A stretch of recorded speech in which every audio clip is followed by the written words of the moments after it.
ब्रह्मांड में आप अकेले नहीं हैं। आपके अरबों रूप एक साथ अलग अलग ब्रह्मांड में रहते हैं। ब्रह्मांड, पैरेलल यूनिवर्स, हमारी सोच से ही परे है। इसके जितने रहस्य हम सुलझाते हैं उतने ही, या कहें उससे ही ज्यादा रहस्य हमारे सामने फिर से परेशान करने आ जाते हैं। वैज्ञानिकों ने जब से इस विषय पर अपने शोध प्रकाशित किए हैं, तभी से लोगों के प्रति ब्रह्मांड को जानने की जिज्ञासा जागी है। क्या है समानांतर ब्रह्मांड? आज के आधुनिक ब्रह्मांड विज्ञान भी इसके रहस्यों को लेकर हैरान ही है। वैसे तो इस ब्रह्मांड में कई रहस्य हैं, पर आज हम समानांतर ब्रह्मांड की बात करेंगे।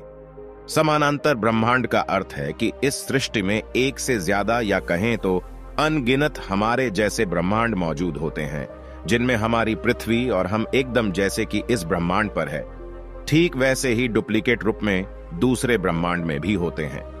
उदाहरण के लिए, अगर आप इस ब्रह्मांड की पृथ्वी पर बैठकर हमारा ये लेख पढ़ रहे हैं, तो ठीक उसी समय आप किसी दूसरे ब्रह्मांड की पृथ्वी पर बैठकर शायद चाय पी रहे हों।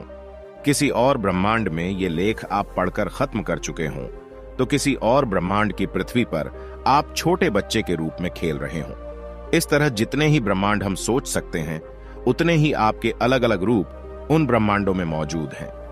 आधुनिक वैज्ञानिकों के लिए रहस्य, आधुनिक वैज्ञानिकों जैसे आइंस्टीन, मैक्स प्लैंक और स्क्रोडिंगर भी इसी थ्योरी को लेकर बहुत परेशान रहे थे। पर आइंस्टीन और उनके सापेक्षतावाद के सिद्धांत और स्क्रोडिंगर के कई एक्सपेरिमेंट्स ने इस विषय पर कई थ्योरीज दुनिया के सामने रखी। आइंस्टीन ने अपने सापेक्षिकता के सिद्धांत में बताया कि समय और स्थान, टाइम एंड स्पेस, एक दूसरे से अलग नहीं है। वर्टिकल बार, जैसे जैसे समय बीतता गया, आइंस्टीन के सिद्धांतों की प्रयोगों द्वारा पुष्टि होती गई। वर्टिकल बार वर्तमान समय में जेनेवा में लार्ज हैड्रन कोलाइडर मशीन पर होने वाले नित नए प्रयोगों के परिणाम विस्मयकारी आंकड़े प्रस्तुत कर रहे हैं। प्रकाश की गति और सापेक्षतावाद, speed of light and theory of relativity. लेकिन वैज्ञानिकों के लिए जो सबसे ज्यादा चकित करने वाली बात है, वो ये है कि ये आंकड़े वैज्ञानिकों को जिन निष्कर्षों पर पहुंचा रहे हैं, वो आज से हजारों वर्ष पहले लिखे गए हिंदू धर्म ग्रंथों में बहुत विस्तार से समझाया गया है। वर्टिकल बार इस लेख में हम आपको ऐसी ही एक घटना के बारे में बताने जा रहे हैं, जिसमें ब्रह्मांड के समय और स्थान के परस्पर संबंधों की व्याख्या की गई है। अर्थात, हे लीला, जिस प्रकार केले के तने के अंदर एक के बाद एक परतें निकलती चली आती है, उसी प्रकार प्रत्येक सृष्टि क्रम विद्यमान है। इस प्रकार एक के अंदर अनेक सृष्टियों का क्रम चलता है। संसार में व्याप्त चेतना के प्रत्येक परमाणु में जिस प्रकार स्वप्न लोक विद्यमान है, उसी प्रकार जगत में अनंत द्रव्य के अनंत परमाणुओं के भीतर अनेक प्रकार के जीव और उनके जगत विद्यमान है। दूसरे ब्रह्मांड में देवी लीला और उनके पति अपने कथन की पुष्टि करने के लिए एक जगत सृष्टि दिखाने के बाद उन्होंने लीला से कहा, देवी, तुम्हारे पति की मृत्यु 70 वर्ष की आयु में हुई है, ऐसा तुम मानती हो? क्योंकि इस जन्म और लोक में यह सत्य भी है। इससे पहले तुम्हारे पति एक ब्राह्मण थे और तुम उनकी पत्नी। ब्राह्मण की कुटिया में उसका मरा हुआ शव अभी भी विद्यमान है। चलो तुम्हें दिखाती हूं। यह कहकर भगवती सरस्वती लीला को और भी सूक्ष्म जगत में ले गई, और लीला ने वहां अपने पति का मृत शरीर देखा। उनकी उस जीवन की स्मृतियां भी याद हो आई, और उससे भी बड़ा आश्चर्य लीला को यह हुआ कि जिसे वह 70 वर्षों की आयु समझे हुए थी, वह और इतने जीवन काल में घटित सारी घटना उस सृष्टि जिसमें उनके पति ब्राह्मण थे और वो उनकी पत्नी, के कुल 7 दिनों के बराबर थी। राजा पद्म का जीवित होना, लीला ने यह भी देखा कि उस समय उनका नाम अरुंधति था।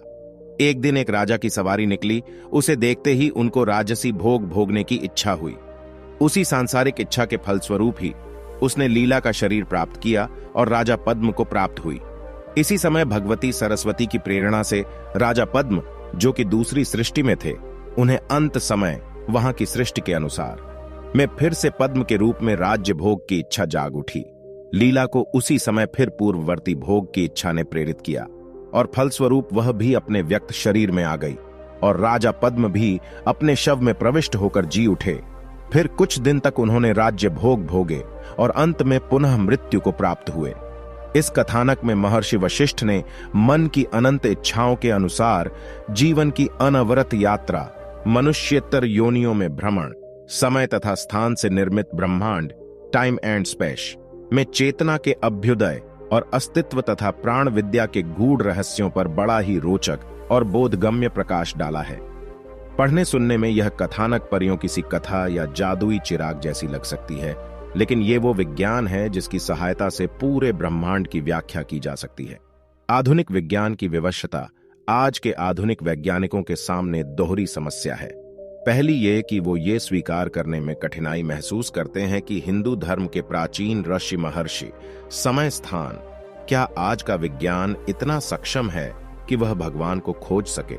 ब्रह्मांड, यूनिवर्स, समानांतर ब्रह्मांड, पैरेलल यूनिवर्स आदि की गुत्थी सुलझा चुके थे, क्योंकि ये स्वीकार करने में इतिहास और दर्शन की सभी प्राचीन मान्यताएं छिन्न भिन्न होने का खतरा है। और दूसरी समस्या ये है कि अगर वो ये मान भी लें कि ऐसा था, तो उन प्राचीन ऋषि महर्षि के ज्ञान को उनके आधुनिक विज्ञान की भाषा में उनको समझाएगा कौन। यहाँ एक यक्ष प्रश्न यह भी है कि हमारे ही पूर्वजों द्वारा अर्जित ज्ञान और हम ही इसका महत्व नहीं समझते।